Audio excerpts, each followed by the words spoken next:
함께하는 우리의 싸움이라는 제목으로 하나님의 말씀을 나누려고 합니다.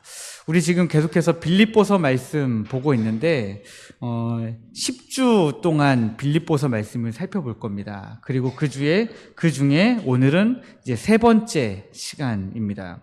빌립보서 말씀을 통해 하나님의 은혜를 나누고 있는데 첫째 주에는 우리 안에 착한 일을 시작하신 하나님이라는 제목을 통해서 하나님께서 우리 안에 선한 구원의 역사를 시작하셨고 그리스도 예수께서 다시 오시는 그날까지 그 구원을 완성해 가시리라 하는 은혜를 나누었습니다. 지난주에는 제목이 기억하기 쉬우셨죠? 지난주 제목은 오히려 잘 되었습니다. 이런 제목이었습니다.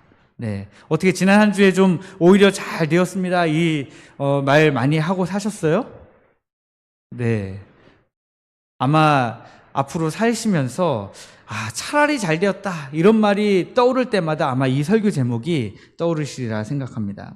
바울 사도가 감옥에 갇혀서 그 절망적인 상황 가운데서도 하나님의 섭리와 하나님의 일하심 그리고 그 가운데서도 오히려 복음이 더 잘 전파되는 그것들을 보면서 우리가 동일한 은혜를 나누었습니다. 이제 1장을 마무리하면서 그러면 우리 안에 하나님이 착한 일을 시작하셨고 그 착한 일이 계속해서 우리의 삶에 이루어져 가다 보니까 때로는 좀 힘들고 어렵고 쇠고랑을 차고 우리는 쇠고랑 차면 안 되지만요. 바울 사도처럼 그렇게 어려운 고난을 당할 때에 그럴 때에도 하나님이 하나님의 뜻을 이루어가고 계신다면 우리는 어떻게 살아가면 좋을까요? 어떻게 신앙 생활을 함께 하면 좋을까요? 오늘 우리가 읽은 27절부터 30절 말씀은 바로 이 질문에 대한 답으로 주어지는 말씀입니다. 27절에서 바울은 빌립보 교회에 이렇게 이야기하고 있습니다. 오직 너희는 그리스도의 복음에 합당하게 생활하라. 네, 참 누구나 다 원하는 거죠. 누구나 다 그리스도의 복음에 합당하게 생활하고 싶어요. 그런데 이 말이 아주 쉽게 우리의 마음속에 다가오면서도 사실 그러면 어떻게 사는 것이 합당하게 사는 것인가? 그런데 합당하게 사는 것조차도 어떻게 합당하게 살아야 되냐면 복음에 합당하게 살아야 되는데 이렇게 사는 게 어떻게 사는 거지? 라는 질문을 던지게 되면 답을 하기가 참 어렵다라는 것입니다. 여기에 합당하게 생활하라는 표현은 이 합당하게 생활하라라는 말로 쓰인 헬라어를 찾아가 보면 시민으로서 행동하다, 시민의 의무를 다하다 이런 뜻으로 쓰인 단어가 있습니다. 빌립보라고 하는 도시는 제가 지난 시간에도 말씀드렸지만 로마 제국의 식민지였는데 그 로마 제국의 식민지 안에서도 굉장히 상업적으로 활발하게 무역이 발달한 그런 도시였습니다. 그래서 로마 시민권을 가진 사람들이 굉장히 많았어요. 그러다 보니까 로마 시민권을 가진 것을 굉장히 자랑스럽게 생각했습니다. 바울은 빌립보 교회 성도들의 이런 배경을 활용해서 지금 이야기하고 있는 거예요.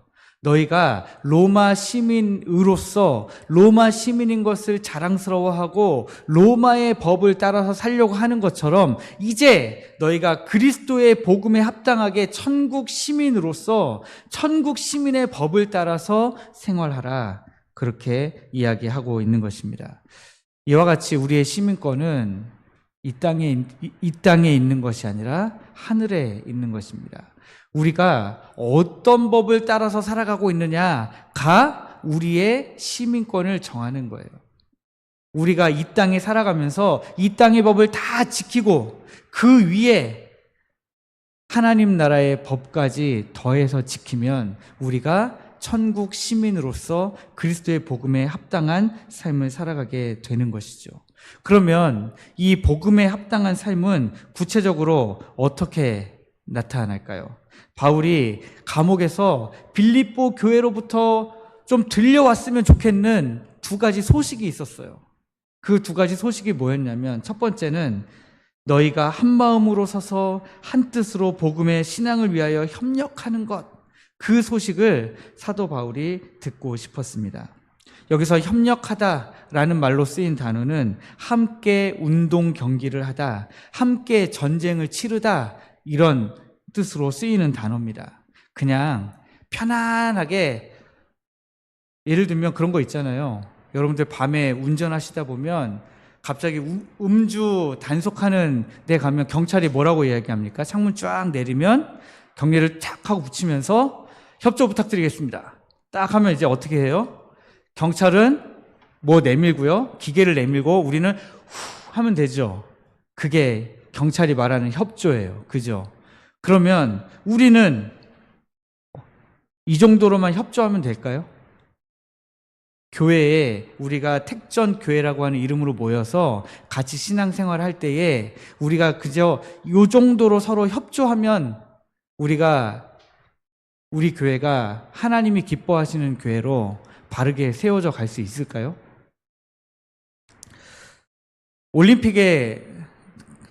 제가 올림픽을 사실 그렇게 즐겨보진 않아요. 운동을 굉장히 좋아하는데도 올림픽에 나오는 그런 기초적인 운동들을 보면 이렇게 흥미가 생기진 않더라고요. 그래도 제가 가끔 넋을 놓고 보는 운동 경기가 있는데 계주 경기예요. 저는 혼자 달리는 건 그렇게 재미가 없더라고요. 이어 달리기, 그게 너무 재밌는데, 이어 달리기를 하다 보면 선수들이 어떻게 해요? 서로 바통을 주고 받죠. 근데 바통 주고 받을 때 여러분, 그 선수들이요, 얼마나 그 바통을 서로 원활하게 주고받기 위해서 연습을 많이 하는지 아십니까? 그리고요, 그 바통을 줘야 되는 선수가 좀 늦었어요. 그래도요, 바통을 이어받는 선수가 연습한 대로 최선을 다해서 열심히 뛰어나가요. 아직 바통 주는 선수가 저 뒤에 오고 있는데도 딱 정한 때가 되면 열심히 뛰어갑니다. 그리고서 손을 딱 내밀고 바통이 손에 딱 닿는 느낌이 들 때까지 계속 손을 내밀고요, 계속 뛰어갑니다. 그러다가 어느 경우에는 놓치기도 하죠. 놓치기도 해요. 근데 여러분, 그 바통을 건네주다가 탁 놓쳤어요. 그런데 바통을 전해주는 사람이나 받는 사람이나 바통이 넘겨받지 못하고 바통을 딱 떨어뜨렸을 때에 탁 서가지고 야, 너 때문이야 하고 막 그렇게 하는 선수들 보신 적 있으세요? 절대 그런 사람 없어요. 누가 뭐라고 할 것도 없어요. 그냥 얼른 바통부터 주워가지고 그 다음에 막 뛰는 거예요. 그리고 또 전쟁 영화를 여러분들 아마 보신 적이 있으실 거예요. 전쟁 영화를 보면 동료 병사들이 서로를 지켜주기 위해서, 서로를 엄호하기 위해서 누군가는 뛰어가고, 그 총알이 막 날아다니는데 누군가는 뛰어다니고, 누군가는 엄호해주고, 누가 총탄을 맞으면 누군가는 또 막 같이 막 싸워주고, 누가 그랬어 하고 막 총을 막 있는 대로 쏴대고요. 그런 모습을 우리가 영화를 통해서 많이 봤을 겁니다.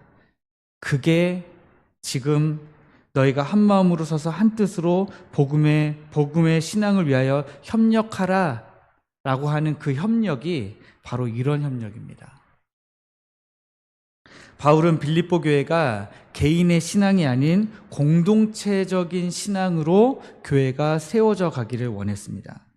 한 사람 한 사람이 제각기 따로따로 신앙생활을 하는 게 아니라 한 마음 한 뜻으로 복음을 위해 한 싸움을 싸우기를 원했습니다. 이런 협력의 아름다운 모습을 구약 성경에서도 찾아볼 수 있습니다. 특별히 느헤미야 3장 4장, 오늘 이렇게 말이 꼬이는지 모르겠습니다. 느헤미야 3장과 4장을 보면 놀라운 협력의 장이 펼쳐집니다. 예루살렘 성벽을 재건하기 위해서 느헤미야가 왔잖아요. 다양한 사람들이 거기에 모여 있었어요. 그런데 성벽을 가장 빨리 쌓는 방법이 뭐였을까요? 성벽을 가장 빨리 쌓는 방법은 자기 집 앞에 성벽을 쌓는 거예요. 자기 집 앞에 성벽을 쌓아가지고 그 성벽이 쭉 이어지게 만드는 것이 성벽을 쌓는 가장 빠른 방법이었습니다. 그때의 사람들이요, 제사장들도 나와서 성벽을 쌓고, 레위인들도 나와서 성벽을 쌓고, 평민들도 나와서 성벽을 쌓고, 심지어 그 성벽을 쌓았던 명단에 보면요, 여자들도 나와가지고 성벽을 막 쌓고요. 어떤 직업을 가진 사람이 나와서 또 성벽을 쌓냐면 향수를 만드는 직업을 가진 사람도 향수 만드는 거 일단 뒤로 놔두고 나와서 성벽을 쌓는 모습을 볼 수 있습니다. 모두가 한마음 한뜻으로 그 성벽을 열심히 쌓아가지고 그 대적들이 얼마나 놀랐는지 모릅니다. 산발랏과 도비아 같은 대적들이 이스라엘 백성들이 성벽을 쌓기 시작할 때에 이야, 그들이 건축하는 돌 성벽은 여우가 올라가도 무너지리라 막 이러면서 얼마나 놀렸는지 몰라요. 그런데도 불구하고 이스라엘 백성들이 각각 자기 집 앞에 열심히 그 성벽을 쌓으니까 그 성벽이 결국에는 완성되더라는 것입니다. 느헤미야는 대적들이 비웃고 조롱할 때에 이스라엘 백성들을 독려하면서 이렇게 이야기했습니다. 우리 하나님이 우리를 위하여 싸우시리라. 그러니까 겁내지 말고 열심히 성벽을 쌓읍시다. 그랬더니 사람들이 지혜를 내서 어떻게 했냐면 한 손에는 건축 도구를, 한 손에는 무기를 들고 성벽을 쌓아가는 것을 우리가 볼 수 있습니다. 결국 느헤미야 4장 6절에 보면 이렇게 기록하고 있어요. 이에 우리가 이스라엘 백성이 성을 건축하여 전부가 연결되고 높이가 절반에 이르렀으니 이는 백성이 마음 들여 일을 하였음이라. 네, 백성들이 한 마음으로 일을 했더니 성벽 전체가 연결되어지고 높이가 원하는 높이의 절반 정도는 올라가고 정말 하나님이 하시는구나 라는 것을 보게 되었다라고 하는 것입니다. 바울이 빌립보 교회로부터 듣고 싶었던 소식이 바로 이런 소식이었어요. 한 마음으로 협력하되 대적들 앞에서는 담대한 모습.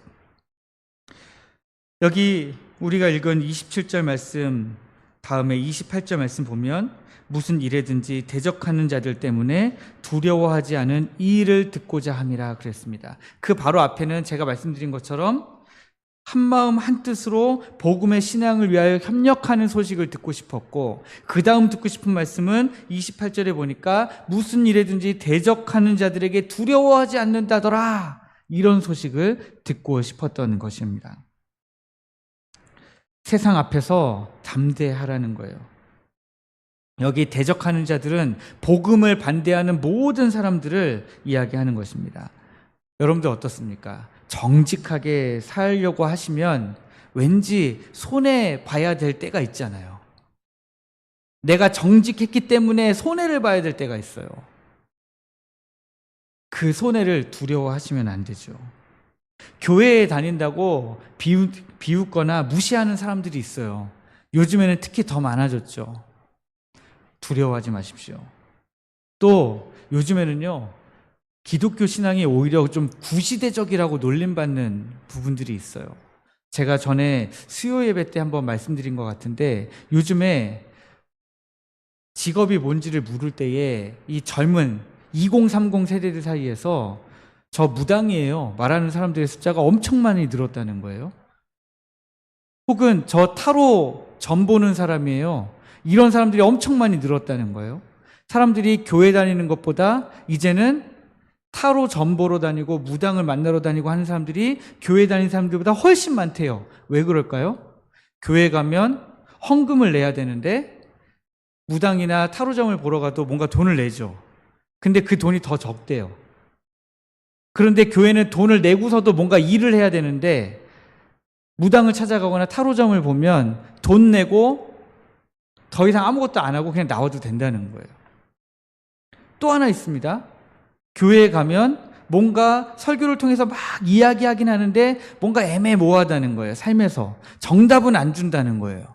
계속해서 생각하라 그러고 기도하라 그러고 말씀을 읽으라 그러고 뭔가 정답은 안 줘요. 그런데 타로점 보거나 무당을 만나러 가면 정답을 준다는 거예요. 오늘은 동쪽으로 가십시오. 오늘은 뭐라고 할까요? 오늘은 커피를 마시면 안 됩니다. 오늘은 이 부적을 마음에 품고 다니십시오. 이렇게 정답을 준다는 거예요. 그래서 사람들이 교회를 이제는 좀 약간 올드한 것으로 보고 이제는 그런 쪽으로 가야 뭔가 신세대인 것처럼 생각하는 그런 경향이 생겼다라는 거예요. 이 모든 것이 다 우리가 지금 직면하고 있는 대적들이에요. 인터넷에 보면요, 교회 욕이 왜 그렇게 많은지, 저는 그 교회 욕하는 글을 볼 때마다 마음이 막 너무 아파요. 그런데 바울은 빌립보 교회가 이런 세상의 모든 교회를 대적하는 세력들 앞에서 위축되거나 타협하지 않기를 바랬습니다.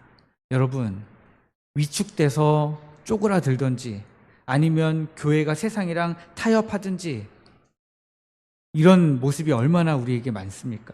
교회가 세상이랑 타협하니까요, 자꾸 세상에서 허용되어지는 죄악의 범위를 우리 교회도 똑같이 허용해 가고 있잖아요. 얼마 전에 뭐 그런 분 이야기도 들었지만, 퀴어 축제 같은 데에 나아가서 동성애자들 막 축복하고 돌아다니는 목사님 있다고 얘기 들었어요. 님자 붙여주기도 싫더라고요. 도대체 어떤 생각을 가지고 어떤 것을 허용하려고 하는지, 우리가 어디까지 뒤로 물러서고 타협해야 하는지 참 마음이 아플 때가 있습니다. 교회 안에서는 우리가 서로 협력하고, 세상을 향해서는 담대한 모습, 타협하지 않고 쫄지 않고 나아가고 있다는 그 소식이 사도 바울이 빌립보 교회로부터 듣고 싶었던 소식이었습니다. 이러한 삶이 얼마나 중요한지 사도 바울이 28절 후반절에서 다시 한번 설명합니다. 이것이 그들에게는 멸망의 증거요 너희에게는 구원의 증거니 이는 하나님께로부터 난 것이라. 성도들이 한 마음으로 협력하고 담대하게 사는 모습 자체가 증거라는 거예요. 교회가 모이면 같이 협력하고 열심히 서로를 돌아보고, 그러면서 세상을 향해서 담대하게 복음을 외치고 전파하는 그런 모습이 교회에 있다면, 그것 자체로 세상을 향해서는 세상 너네가 멸망할 것이다, 우리는 구원받을 것이다 라고 하는 증거가 된다라고 하는 것입니다. 그런데 이런 생각이 들 수 있습니다. 어떤 분이 저한테 이렇게 얘기할 수 있죠. 목사님, 협력하고 담대하게 살라고 하는데 현실은 그렇지가 않아요. 교회 안에도 갈등이 있고 세상에서는 믿음으로 살려고 하면 손해를 보는 경우가 있습니다. 아휴, 목사님이 세상 생활을 안 해봐서 잘 모르시는 것 같아요. 그런데 고난과 어려움이 당연히 찾아오죠. 그래서 29절 말씀에 이렇게 이야기합니다. 그리스도를 위하여 너희에게 은혜를 주신 것은 다만 그를 믿을 뿐 아니라 또한 그를 위하여 고난도 받게 하려 함이라. 하나님께서 우리에게 주신 은혜가 무엇입니까? 첫 번째는 믿는 것이고요, 두 번째는 고난도 받게 하는 것, 역시 놀랍게도 하나님 주신 선물 중에 하나입니다. 그러니까 하나님이 두 개의 선물을 주셨는데, 하나는 믿음의 선물을 주셨고 또 하나는 고난의 선물을 주셨다라는 거예요. 우리는 보통 믿음은 선물이라고 생각하지만 고난은 선물이 아니라고 생각해서 피하고 싶어 하죠. 그런데 하나님의 관점은 좀 달라요. 그리스도를 위한 고난 역시 하나님께서 주시는 영광스러운 선물이다라고 하는 거예요. 왜 그럴까요? 고난을 통해서 우리는 더욱 하나님을 의지할 수 있기 때문입니다. 고난을 통해서 우리의 믿음이 더욱더 정금같이 연단되기 때문입니다. 고난을 통해서 우리는 그리스도의 고난에 동참하는 특권을 누리게 되기 때문입니다. 바울 사도가 지금 감옥에 갇혀 있지만 그의 고백대로라면 오히려 참 잘 되었어요. 감옥에 갇힌 게 고난이지만 오히려 참 잘 되었습니다.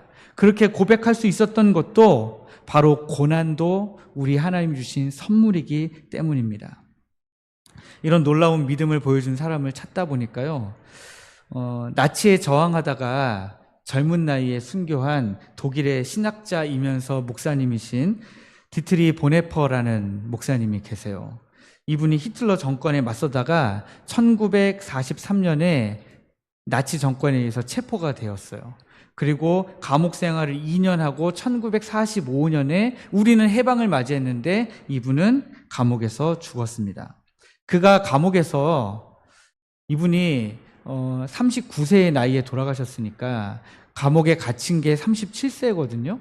근데 37세에 약혼녀는 있었는데 아직 결혼은 안 했어요. 그래서 감옥에서 자기 약혼녀와 가족들에게 쓴 편지가 있습니다. 근데 그 편지를 보면 절망이 아니라 놀라운 신앙 고백이 담겨 있는 것을 볼 수 있습니다. 이렇게 쓰셨어요. 고통이 언제나 우리를 하나님으로부터 멀어지게 하는 것은 아닙니다. 오히려 고통은 우리를 하나님께로 더 가까이 이끌어갈 수 있습니다. 내가 이 감옥에서 경험한 것은 하나님의 임재입니다. 감옥에 있는 동안에 오히려 더 하나님이 함께 하시는 것을 경험했다는 거예요. 그리고 또 다른 편지에서는 이런 고백도 했습니다. 나는 이 어려운 시간들이 내 인생에서 가장 풍요로운 시간이었다고 말할 수 있습니다. 여기서 나는 하나님 사랑의 깊이를 전에 없이 체험했습니다. 그 감옥에서요, 조금 있다가 죽게 돼요. 순교한단 말이에요. 지금 언제 죽을지 모르는 극한 상황의 감옥에 놓여 있는데 거기에서 하나님의 사랑의 깊이를 전에 없이, 이전에는 이만큼 체험해 본 적이 없을 만큼 하나님의 사랑을 깊이 체험했다라는 거예요. 영국의 기독교 변증가였던 C.S. 루이스라는 분 아실 거예요. 그분이 고통의 문제라는 책을 썼는데 거기에서 또 이런 글을 남겼습니다. 하나님은 우리의 욕망 속에서는 속삭이시고 우리의 양심 속에서는 말씀하시지만 우리의 고통 속에서는 소리치신다. 고통은 귀먹은 세상을 깨우는 하나님의 확성기이다. 무슨 말씀이냐면 우리가 평상시에 그냥 고난 없이 생활할 때에 욕망이 우리 마음속에서 꿈틀꿈틀거리고 우리 마음속에서 뭔가가 전쟁을 치르고 있을 때 그때에는요 하나님의 말씀이 귀에 속삭이는 것처럼 작게 들린다는 거예요. 그런데 우리가 고난 가운데 이르게 되면 하나님의 말씀이 엄청 크게 들린다는 거예요. 와, 하나님이 이런 말씀을 하려고 하신 거구나. 고난이 주는 유익이죠. 그런데 그 같은 책에서 또 이런 글도 썼습니다. 고통의 목적은 우리를 완벽하게 만드는 것이 아니라 우리로 하여금 완벽함을 갈망하게 하려는 것이다. 무슨 말씀이냐면 고난을 통해 우리는 성숙하지만 완벽하고 완전해지진 않아요. 그러나 우리가 아는 바 완벽하고 완전하신 분은 누구십니까? 바로 우리 하나님이시잖아요. 그 완벽하고 완전한 존재이신 하나님을 더욱더 갈급하게 된다는 거예요. 왜? 내가 그렇지 않으니까요. 이 고난과 고통을 통해서 내가 얼마나 연약한 존재인지, 내가 얼마나 미련한 존재인지, 내가 얼마나 힘이 없고 능력이 없는 존재인지 깨달았기 때문에 전능하신 하나님, 완전하신 하나님, 그 하나님을 향한 갈급함이 우리 안에 자리 잡게 된다는 것입니다. 성도 여러분, 보네포 목사님과 C.S. 루이스가 깨달은 이것이 바로 29절의 핵심이에요. 하나님께서 우리에게 고난을 허락하시는 것도 은혜의 선물입니다. 고난을 통해 우리는 더욱 하나님을 간절하게 찾게 되고 하나님의 음성을 더욱더 선명하게 듣게 되고 완전하신 하나님을 갈망하게 되는 것입니다. 그래서 우리가 우리의 삶에 찾아오는 크고 작은 어려움들, 믿음으로 살려고 할 때마다 겪을 수밖에 없는 어떤 손해들, 이 모든 것들을 이제는 다른 관점으로 바라보시기를 원합니다. 고난은 우리를 좌절시키려고 오는 저주가 아니라 우리를 더욱더 성숙하게 하려고 하나님께서 허락하신 은혜의 선물이기 때문입니다. 고난에 대해서 이제 관점을 바꾸고 나면 30절 말씀이 눈에 들어오실 겁니다. 너희에게도 그와 같은 싸움이 있으니 너희가 내 안에서 본 바요 이제도 내 안에서 듣는 바니라. 우리 같이 한번 읽어볼까요? 시작. 너희에게도 그와 같은 싸움이 있으니 너희가 내 안에서 본 바요 이제도 내 안에서 듣는 바니라. 아멘. 사도 바울은 지금 중요한 것을 빌립보 교회 성도들에게 전하고 있습니다. 여러분이 지금 겪고 있는 어려움은 여러분만 겪고 있는 게 아닙니다. 빌립보 교회 성도 여러분, 나 사도 바울도 똑같은 싸움을 싸우고 있습니다 라고 하는 거예요. 지난주에도 제가 17세기 영국의 존 버년이 쓴 철로 역정 가운데서 설명을 좀 드렸는데, 주인공 이름이 크리스천입니다. 그런데 크리스천이 처음에 혼자 천성을 향해 여행을 떠나기 시작해요. 혼자 걸어가다가 절망의 늪에 빠져서 막 허우적거립니다. 그러던 중에 이름이 전도자라고 하는 사람을 만나요. 그리고 그 사람과 잠깐 동행하다가 그 사람의 소개로 누구를 만나냐면 신실이라는 동행자를 만나게 됩니다. 그리고 이 신실이라는 사람과 동행하다가 허영의 시장에서 그만 이 신실이라는 사람이 순교를 하게 돼요. 그리고 이후에 새로운 동행자를 또 만나게 되는데 그 새로운 동행자의 이름은 소망이었습니다. 소망과 함께 가면서도 그 의심의 성에서 절망 거인에게 붙잡혀가지고 아주 힘든 시간을 보내기도 했습니다. 그런데 크리스천이 신실을 만난 이후에 이런 고백을 해요. 어떤 고백을 하냐면, 신실과 함께 걸을 때 크리스천의 마음에는 전에 없던 용기가 생겼다. 같은 목표를 향해 걸어가는 동행자가 있다는 것만으로도 그에게는 큰 힘이 되었다. 혼자 걸을 때는 무서워했던 길이었는데 함께 걸으니 오히려 즐거운 대화의 시간이 되었다. 저는 존 버년이 묘사한 이 크리스천의 마음이 너무너무 깊게 이해가 됩니다. 저도 코로나 때 라오스에서 혼자 지내면서 너무 외로웠거든요. 누구 한 사람 좀 같이 가면 참 좋겠는데, 저도 겁이 많은 사람이라 처음에는 불 다 켜고 잤어요. 집에 있는 불을 엄청 다 켜고, 왜냐하면 주변에 옆에 이웃집이 한 집밖에 없는데 그 집에 사람이 잘 안 들어와요.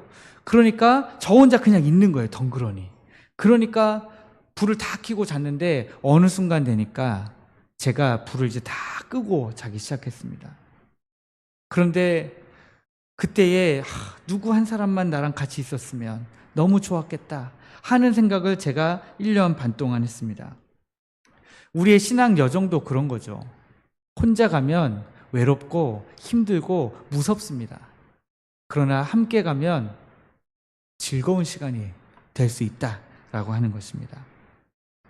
그런데 여기에서 사도 바울의 이 30절 말씀을 다시 한번 새겨보려고 하는 거예요. 바울은 빌립보에서 복음을 전할 때에 여러 가지 어려움을 겪었어요. 그리고 빌립보 교회 성도들은 그 사도 바울이 겪었던 어려움들을 옆에서 다 지켜봤습니다. 어떤 어려움이었냐? 바울과 실라가 매를 받고 감옥에 갇혔던 그 현장을 빌립보 교회 성도들이 다 본 거예요. 여러분들 기억나시죠? 그 바울과 실라가 감옥 가운데서 찬양 집회를 열잖아요. 찬양 집회를 열어가지고 막 감옥 문이 열리고 그런 놀라운 일들이 일어났잖아요. 그런 놀라운 일들을 빌립보 교회 성도들이 다 지켜본 거예요.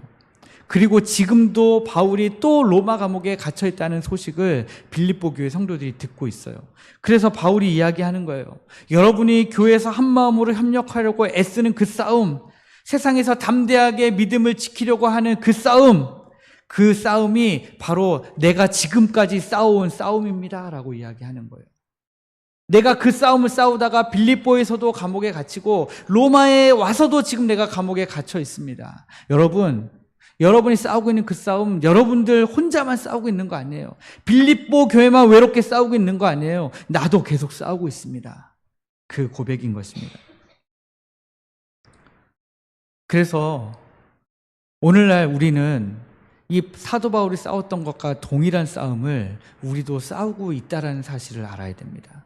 사도 바울이 싸웠던 그 싸움을요, 빌립보 교회가 싸웠고 그 싸움이 이어져서 오늘날 우리의 포항 택전교회도 이 싸움을 싸우고 있다는 거예요. 교회 안에서 서로 다른 의견으로 갈등이 생길 때 그것도 영적인 싸움이에요. 사탄은 우리를 분열시키고 싶어요. 갈라놓고 싶어요. 협력이라는 단어조차 못 꺼내게 만들고 싶어 합니다. 세상에서 정직하게 살려다가 손해를 볼 때 그것도 영적인 싸움이에요. 사탄은 우리가 타협하기를 원해요. 적당하게 믿음도 좀 있는 것처럼 보이면서, 그러면서도 세상과 전혀 섞이지 않으면서 그렇게 살아가는 모습이기를 원합니다. 다시 철로 역정의 이야기를 잠시 꺼내드리자면 크리스천과 신실 두 사람이 허영의 시장을 통과할 때에 그 허영의 시장에 가득했던 사람들이 이 두 사람을 조롱하고 핍박했습니다. 그들의 옷차림이 다르고 말하는 언어가 다르고 관심사가 다르다는 이유로 이 두 사람을 핍박하고 결국 신실이 순교하게 됩니다. 그래서 크리스천은 새로운 동행자를 만나서 또다시 믿음의 길을 가게 되는 거예요. 이 책에서 존 버년이라는 이 사람이 강조하고 싶었던 게 뭡니까? 천성을 향한 여행은 결코 혼자만의 여행이 아니라는 거예요. 처음에 혼자 출발했지만 중간에 전도자를 만나고 신실을 만나고 신실이 죽자 소망을 만나고 세대를 이어서 우리 모두가 함께 걸어가는 그런 싸움이다라고 하는 것입니다. 크리스천이 마지막에 천성에 도착했을 때 그는 혼자가 아니었어요. 소망과 함께였고요. 그리고 앞서간 신실, 그 사람의 격려 속에 천성문을 통과하는 것을 우리가 볼 수 있습니다. 이처럼 우리도 혼자 싸우는 게 아닙니다. 우리에게는 함께 싸우는 전우들이 있어요. 바울 사도라는 위대한 전우가 있고 포항 택전교회 성도들이라는 동료 전우들이 있습니다. 군대에서 가장 두려운 게 뭘까요? 혼자 싸우는 거예요. 돌격 앞으로 해가지고 앞으로 튀어나갔는데 나만 앞으로 뛰고 있을 때 그게 가장 무서운 거죠. 하지만 든든한 전우들이 함께 있다면 어떤 강적이 와도 일단 한번 붙어볼 수 있는 거죠. 성도 여러분, 우리는 지금 같은 싸움을 함께 싸우고 있습니다. 여러분이 겪는 신앙의 어려움을 우리가 서로 다 이해할 수 있어요. 왜냐하면 다 서로 다른 문제 같은데 결국에는 같은 문제로 싸우고 있기 때문입니다. 여러분의 영적 전투를 함께 치러줄 동역자들이 옆에 있는 분들이에요. 그래서 저는 질문을 던지고 싶은 거예요. 아주 기본적인 것부터 시작하고 싶다는 생각이 들었습니다. 우리가 전우가 맞습니까? 우리는 지금 같은 싸움을 싸우고 있습니까? 혹시 다른 싸움을 싸우고 있는 것은 아닌가? 다른 싸움을 싸우고 있다면 우리는 오늘 이 말씀을 통해서요, 우리의 마음을 좀 모아야 될 필요가 있습니다.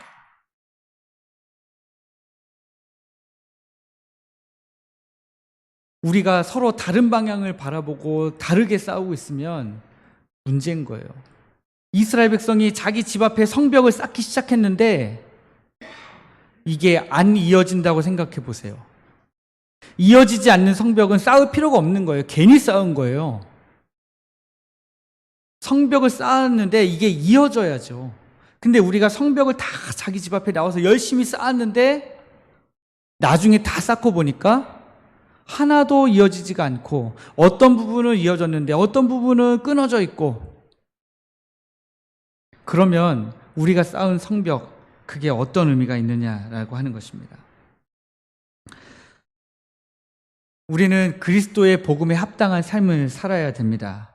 그리고 그 그리스도의 복음에 합당한 삶을 살아가기 위해서 우리는 한 마음 한 뜻으로 협력해야 되고요. 세상을 향해서 대적해야 됩니다.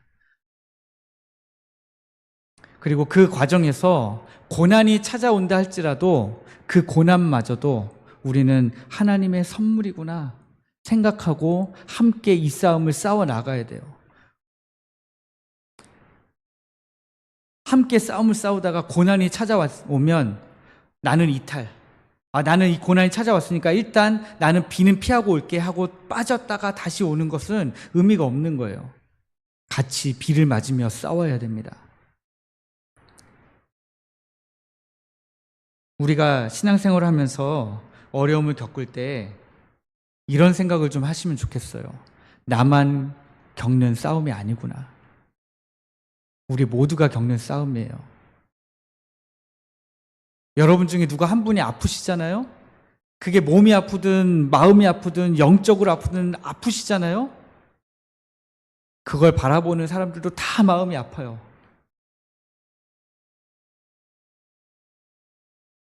우리는 한 한 사람만 병들고 나머지 사람들은 다 건강할 것 같으시죠? 그렇지 않아요. 다 병들어요. 다 아파요. 다 힘들어요.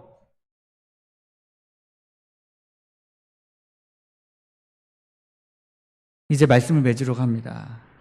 여러분, 나의 싸움이라고 생각하지 마시고요.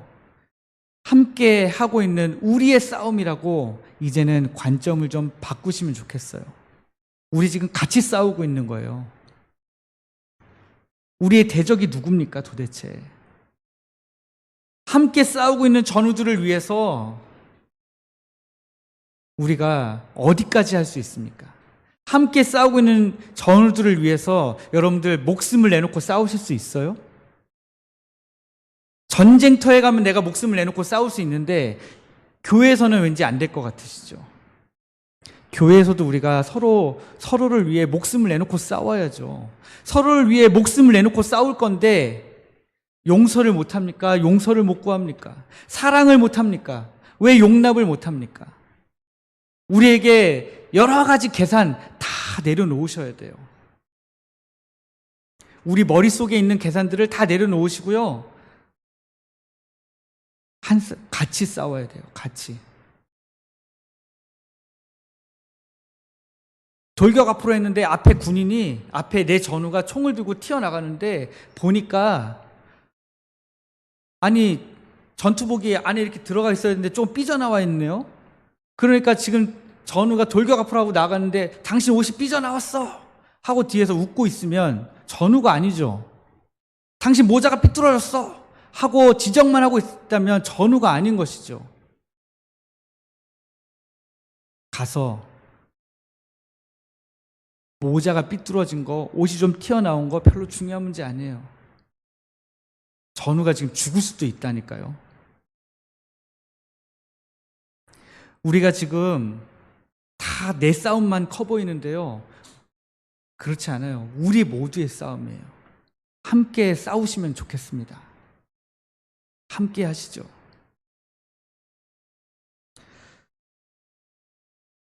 이 싸움에서 저는 우리가 반드시 승리할 것이라고 믿습니다. 왜냐하면 우리 안에 이미 착한 일을 시작하신 예수 그리스도께서 다시 오시는 그날까지 이 모든 일을 이루어 가실 것이기 때문입니다. 여러분, 우리가 이것을 우리의 믿음으로, 우리의 소망으로 삼고 오늘 함께 싸우는 이 싸움에 같이 동참하시면 좋겠습니다.